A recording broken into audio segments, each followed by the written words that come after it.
how things are made. How do they make Labubus? I think almost everybody knows what a Labubu is, but how are they actually made? Are they manufactured in a factory with machines that slap on their little feet and mass produced? So I found a couple of videos of how Labubus might be made. There are so many different departments to design a Labubu, and then they hand pour the silicone in molds to make things like their little paws and stuff. If you guys know what Pop Mart is, it's a website that sells Labubus and a bunch of other collectibles. And a lot of the things that they make are actually hand painted. Before Labubus became insanely popular, there was people hand painting their eyeballs on. I don't know if they're made like that anymore, because I saw another video where this machine literally stamps their faces on. I don't know about the eyeballs. And then somebody hand stuffs them. Ma'am, where are you sticking that tube? It goes into the back of the Labubu and fills it up with plush. So they might not be hand painted anymore, but they are hand stuffed. It's just like Build-A-Bear Workshop, where you take an empty shell of a Labubu, fill it up with foam, and put it in the Labubu pile. Oh, wait a second, look at that, hold on. That doesn't look like a Labubu. This might actually be from the Lafufu factory. Apparently, there are so many Labubu fakes, and people are calling them Lafufus. So this is footage from the official Pop Mart factory, and you have a bunch of workers, and they're saying everything is hand painted. And then a couple of people have been making videos about quality issues with their Labubus. As you can see, these look like two of the same Labubus. But do you notice any differences? They're legit. They're both from Pop Mart. But like, the first thing I noticed is that the colors are off. One got red undertones, one got yellow undertones. So I'm not a Labubu expert, so I'm gonna let her explain the other differences. This one has a bit more of a bluish tint to it, and this one has more of a yellowish tint to it. You can also see that there is a stitching error on its ear, whereas the other one does not. Another thing you'll notice is that this one, while also being bigger, is also more stuffed. So you can see that its head is more bulbous, and so is its body. This Labubu is more stuffed than this Labubu. God forbid one of them have an eating disorder. This one has a ½ an inch more cubic yacht than this one. And I guess it's because they're handmade. And there are so many being mass produced. They have to like keep up with the demand that some are getting more rushed than others. Like, it's not a factory just stamping these. So I guess they do hand make these. That's also gonna cause them to be not 100% identical. And when you create so much more of a product, like, the quantity goes up, but the quality will go down a little bit. Okay, but have you ever wondered what's inside a Labubu? Like, what is this thing made of? So somebody tore it apart. What is that? Oh my lord. They've decapitated him. I feel like I've witnessed a murder scene. The Labubu's been shredded apart. It's basically a faceplate, stuffing, and fur. Okay, well, that's it. That's all that's in a Labubu. Stuffing, fursuit, and a faceplate. Now we know the anatomy of a Labubu. Speaking of dolls, this video came up on my For You page of how they are making these super realistic Chinese dolls. This is so creepy, but it's also like the future. Like, these dolls are getting way too realistic. And in a few years, they're gonna be able to talk to you and look like this. And fold your laundry, and do your dishes, and walk your dogs. And you'll be able to customize how they look. Look at all the different faces we got. Okay, this is low-key kind of creepy.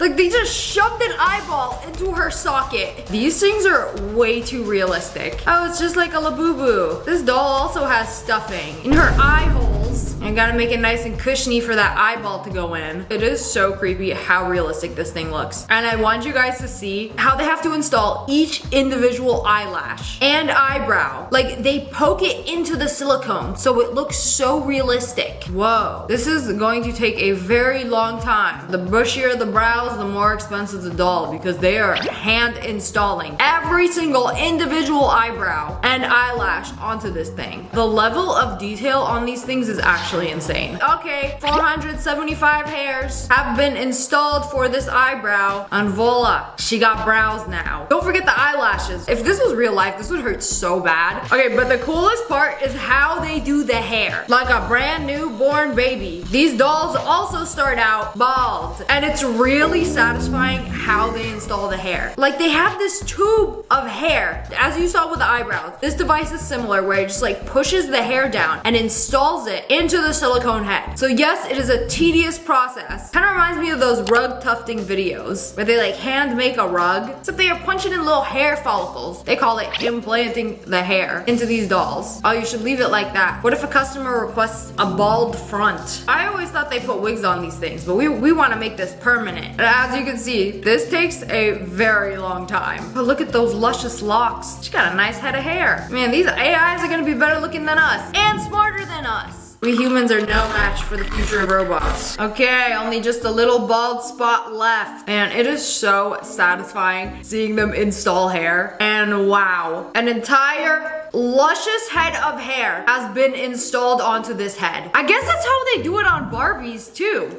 This is something I have always wondered, and we're gonna find out today how limos are made. Because you see all kinds of different limos. They got a Hummer limo, a Cadillac limo, the Lincoln limo, the school bus limo, and the one with the lips. How do they make these? Do they just start with a car, a regular car, cut it down the middle, and then add in the rest? That would be my guess. Or is there a factory that only customizes limos? That's what we're gonna find out today. So look at that thing. It looks like a regular car, just longer. So yes, I was right. This is how they do it. They take a regular car, cut it down the middle. Oh my goodness, this would be so satisfying. Just like completely cut the middle of a car and then move it out to how long you want your limo to be. Okay, we want our limo to be exactly this long. So we're gonna set this right here. No way, they're just gonna build the rest of the car. Okay, yeah, wait, this is exactly how I imagined they would build a limo. Okay, this is gonna be so sick. Because I was like, this is the only way that makes sense, is to cut a car in half and then, I don't know, get the rest of it and then put it in. So make sure both sides are the exact same length. Are they gonna put this together like in one day? I wonder how long this entire process takes. But it seems like they have to do this by hand. There's no limo factory that manufactures a limo. At least I don't think so. So wait, we already got like the base of this thing. The cage of the car. Okay. And the next day they pop the roof onto this thing. It's just like attaching pieces of metal and then screwing them in. Okay, wait. It's coming together. Wait, the car is already done? We're just skipping to the paint? Oh wait, no, you paint it and then you do the interior? I always thought it was the opposite. I thought they do the interior and then they paint it. Oh, you know what? This makes sense. That's why there's only 2 doors in the back of a limo, because it was the original doors. The limo part that they're adding doesn't have any doors. And then they're gonna pop in the interior, which is all custom upholstery, which is basically a very long couch. And then put in all the original upholstery back in. Or, you know, you could do a custom interior too. And then don't forget to add all the carpet, the LEDs. This is what makes it fun. RGB lights. I like my limo like I like my keyboard. RGB lights. Okay, this is so cool. So they took this car, wait for it,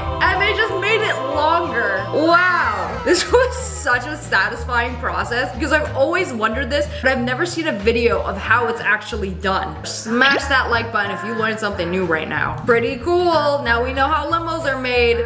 Okay, but what about balloons? Y'all ever wondered how balloons are made? Like, how are they so stretchy? How do you just like blow into this piece of plastic and it inflates? Is that not suspicious? How do they do it? It's gotta start with latex. Everybody knows balloons are made of latex. And there's so many different colors. So obviously in the balloon factory, there's gonna be like pools of latex in different colors. Ah, yes, here it is. We got the orange, we got the magenta balloon, and of course the gender reveal favorite, the blue balloon. Okay, here it is. The star of the show. They're coming out. These are the balloon molds. You know, they look a little sus. They could be torpedoes too, or something else, which we're not gonna talk about today, or we'll get demonetized. They'll dip them into a layer of liquid latex. That was a mouthful. And then the final layer, the blue layer. Wait, is that it? And then they just roll off? I guess the first layer was like a anti-stick coating, so they could just like peel off the mold. Does somebody have to like manually peel them off once it's dry? All right, take the second round.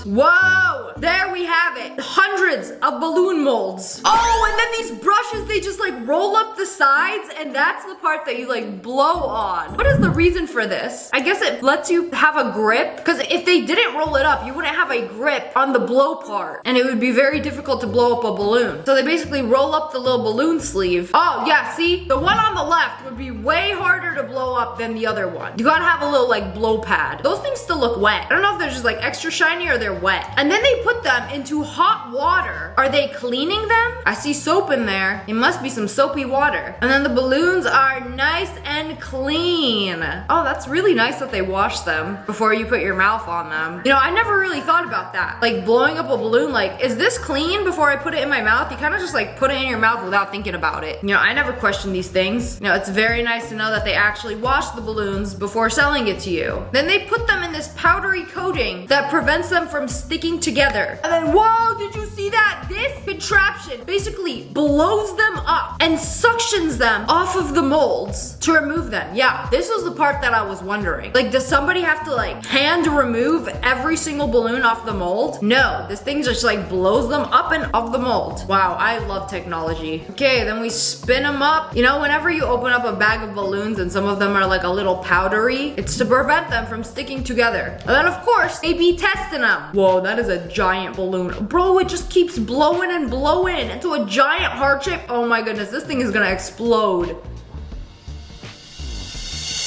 No explode? She checking the inside of it. We're doing quality controls. Man, balloons got more quality control than Labubus. How much is the balloon business? The balloon business is large and growing, and it's valued at over 1.4 billion. And that was in 2021. So the balloon business is, you can say it's blowing up.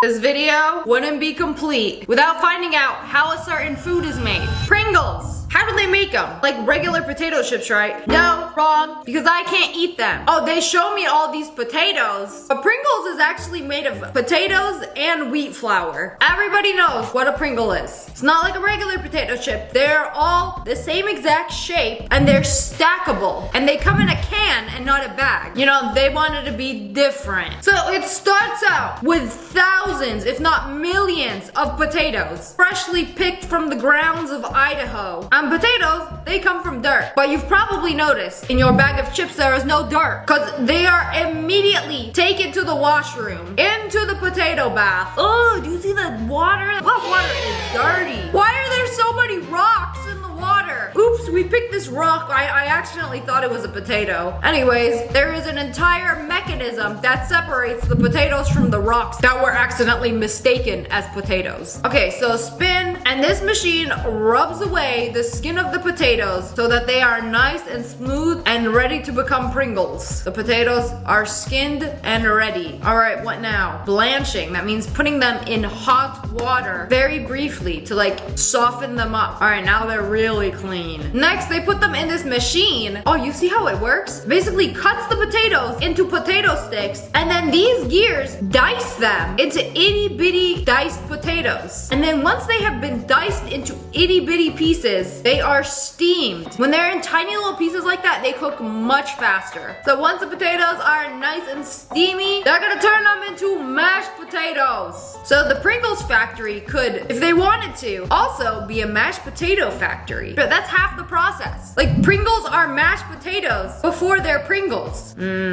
Creamy mashed potatoes, man. The person working the mashed potato portion of the Pringles factory must be very lucky. You know, every time you're hungry, just dip a finger in, you know, just quality control. And then they take the mashed potato and then they make it into sheets. Sheets of potato. You're saying that potato paper is edible? That's gonna be a Pringle? Dehydrated the potato so bad, they turned into paper. Anyways, this is the part that makes Pringles not gluten-free. Oh, it's the wheat starch. It's the wheat starch that makes it not gluten-free. Okay, so we had mashed potato and now we have potato dough. Okay, here is the satisfying part when they cut the dough into cookie cutter shapes and then remove the excess. Okay, now we're almost there. You just have to trust the process. They are almost Pringle shaped. Pringles aren't just a flat circle. They're kind of like swoop shaped. So how do they do that? So they take all the waste of the dough and then it just goes back in and they keep recycling it until they get even more chips. So if you're wondering what the shape is called of a Pringle, it's a hyperbolic paraboloid. I would just call them Pringle shape, but okay. Good to know the scientific term. The Pringles are cooked in hot oil at 300 392 degrees Fahrenheit for about 11 seconds. This step serves two purposes. The first is to lock in their shape. Okay, so the dough slicer makes them into that shape and then they get fried. So it's not like you're dipping them in oil and they just like shrivel up into that shape naturally. No, there's literally a mold that makes them into that shape. It was on purpose. But how do they make them all like the same shape